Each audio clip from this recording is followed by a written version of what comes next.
జగిత్యాల జిల్లా సారంగపూర్ మండలం నాగునూరు గ్రామ పంచాయతీలో ఇందిరమ్మ ఇంటి మంజూరు కోసం పంచాయతీ కార్యదర్శి 50,000 అడిగిన ఘటన కలకలం రేపుతోంది. గ్రామ పంచాయతీ దగ్గరే బాధితురాలు లంచమిస్తున్నట్లు వీడియో వైరల్ అయింది. ఘటనపై విచారణ చేపట్టిన ఎంపీడీఓ మహమ్మద్ సలీం 20 రిపోర్టులను జిల్లా పంచాయతీరాజ్ అధికారికి సమర్పిస్తామని చెప్పారు.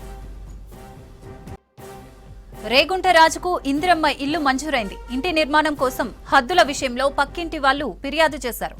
దీంతో రాజు ఇంటి నిర్మాణానికి సంబంధించి ఇంటి ఫోటోకు పంచాయతీ కార్యదర్శి ఆన్లైన్లో అప్లోడ్ చేయలేదు. ఫోటోలు అప్లోడ్ చేయాలని ఒత్తిడి చేయడంతో పంచాయతీ కార్యదర్శి లంచం అడిగినట్లు తెలుస్తోంది. గ్రామ పంచాయతీ కార్యాలయం దగ్గరే అందరి ముందు 50,000 లంచమిస్తూ మహిళ నిరసన చేసింది. దీనిపై ఉన్నతాధికారులు విచారణ చేపట్టారు.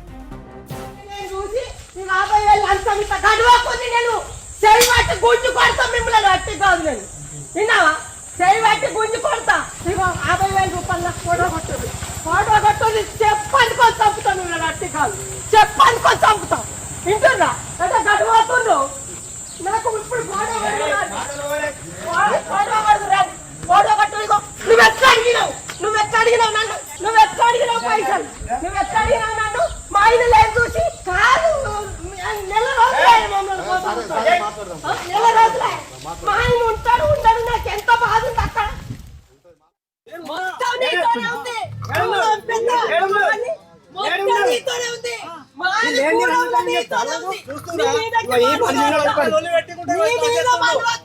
నాది మొత్తం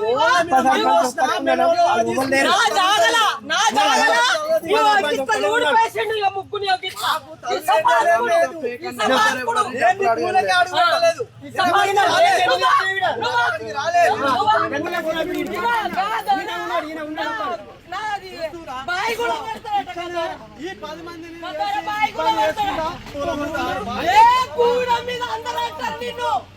నా మగాడు కష్టం చేయవద్దు. ఊరూరు కడకడు కూడా మీద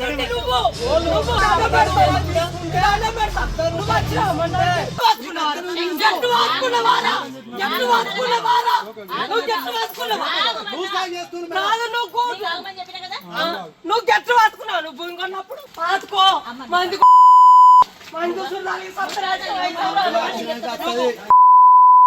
పోతావు. నా ఇల్లు ఆపినావు నువ్వు. నెల రోజులు అలా అందరినీ తింటాడు.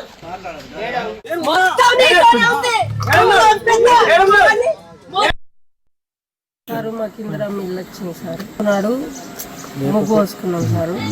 ఆ ముగ్గు పక్క పొన్న గిట్టోళ్ళు మా దాంట్లో పోసిండ్రని ముగ్గునంతా ఇట్లా కాళ్ళతో నూకేసిండ్రు సార్. నూకేసిండ్రు 30 తారీఖు నుంచి ఇప్పుడు మళ్ళీ 30 తారీఖు వస్తే నెల అవుతుంది సారు. దాన్ని మేము ఏడికి పోవాలంటే అక్కడికి అన్ని సార్ల దగ్గరికి పోయినాము, పోలీస్ స్టేషన్లో పెట్టినాము, ఏడికి పోయినాం. మాకేమి కూడా న్యాయం జరుగుతుంది. మాకు ఇప్పుడు మొన్న మా ఆయన లేడు, కార్యదర్శులు ఉప సర్పంచి అలా అనుకొని నా దగ్గరికి వచ్చిండు. కార్యదర్శి సార్ వచ్చి నర్సయ్య లేడు అంటే లేడు సార్ అని అన్నాక, మరి సారు మా ఇల్లు ఫోటో కొట్టరా, మరి ఇట్లనే ఉంటే ఎట్లుంటుంది అని అంటే, అమ్మ వాళ్ళతో నేను ఎట్లన్నా చెడు చేస్తా కానీ నాకు ఒక 50,000 రూపాయలు ఇవ్వండి. మరి ప్రశాంత్ సార్ కూడా నాతో అన్నాడు, కార్యదర్శి ఉప సర్పంచ్ కూడా అన్నాడు. అన్నాక అయితే నేను అది విషయం ఇక అట్లనే మనసులో పెట్టుకొని మా ఆయనకు నాకు ఫోన్ చేయరా సారు. టైం అన్నది కూడా తెలియదు, ఏ టైంకి వచ్చింది అన్నది కూడా నేను చెప్పలేను సార్. అది నాకు టైం తెలియదు కాబట్టి. అయితే ఏమైందంటే ఈయనకు నేను చెప్పిన వాళ్ళు వచ్చిండు. ఆయనతో వేరే కాడికి పోయినాం సారు. పోయి 10 రూపాయల చొప్పున 50,000 తీసుకొచ్చి మాకెందుకంటే మాకు గింత అంతే ఉంది రూమ్ పాతది సారు. అది సరిపోతలేదు, మేము కట్టుకుందామని ఇబ్బంది పడి పెట్టిపించుకున్నాం. అది అట్లా జరుగుతుంది కాబట్టి ఇప్పుడు ఈ సార్ దగ్గరికి పోయి వేరే కాడ 50,000 రూపాయలు తీసుకొచ్చి ఈ సార్కి ఇచ్చైనా మేము పిల్లలు ఫోటో కొట్టించుకొని పిల్లలు కట్టుకోవాలనే ఉద్దేశం కొద్దీ వీడికి నిన్న వచ్చినాం. 50,000 కట్టుకొని ఇయ్యవైన సారు నాకు దొరకలేదు సార్. ఇది మాట సార్, ఉడికినా కానీ తీసుకోలేదు, మాకు ఫోటో కొడతలేడు, ఇది మాకు న్యాయం చేస్తలేరు సార్. అడిగాడు సార్. అంటే ఇక్కడ మంది ఉన్నారు కదా సార్, ఒంటి కూడా పడిగా నా ఇల్లు కూడా ఒంటిగానే ఉంది సార్. ఓళ్ళు కూడా లేరు అక్కడ. ఈ కార్యదర్శి సారు ఉప సర్పంచ్తోని పక్క పొన్న భూమి కొన్న 10 మందితోని నాకు పాన భయం ఉన్నది సార్. అయితే ఈరోజు ఏందని అంటే నిన్న ఇట్లా డబ్బులు సెక్రటరీ మీద విసిరిపారేసి మా ఇల్లు ఆపుతున్నాం అని చెప్పి ప్రత్యేకంగా ప్రెస్ వాళ్ళని పిలిచి షూట్ చేయడం జరిగింది. అయితే ఆ విషయంలో మేము కలెక్టర్ గారికి దరఖాస్తు ఇచ్చుకున్నాం. దాని పూర్తి ఎవిడెన్స్ కూడా మా దగ్గర ఉన్నాయి. కలెక్టర్ గారికి ఇచ్చుకున్నాం, అట్లనే ఎంఆర్ఓ గారికి ఇచ్చుకున్నాం, అట్లనే ఎస్ఐ గారికి కూడా దరఖాస్తు ఇచ్చుకోవడం జరిగింది. అట్లనే ఎంసీ కూడా మేము సర్వే కట్టుకున్నాం, ఆన్లైన్ సర్వే కట్టుకున్నాం. సర్వే వచ్చేంత వరకు వాళ్ళకి వచ్చినా వాళ్ళకి వదిలిపెట్టడానికి మేము సిద్ధంగా ఉన్నాం. మాకు వస్తే మేము తీసుకోవడానికి రెడీగా ఉన్నాం. సర్వే వచ్చిన తర్వాత ఎవరిది ఏంది అనేది నిర్ధారణ అవుతుంది కాబట్టి అప్పటిదాకా నిర్మాణాన్ని ఆపమని చెప్పి మేమే జీపీలో కానీ కలెక్టర్ గారు కానీ దరఖాస్తులు ఇచ్చుకున్నాం. మేము ఆ దరఖాస్తు మేరకు ఆపేరు తప్ప ఇంకా ఈ ఆరోపణలన్నీ ఇవన్నీ ఉట్టిదే.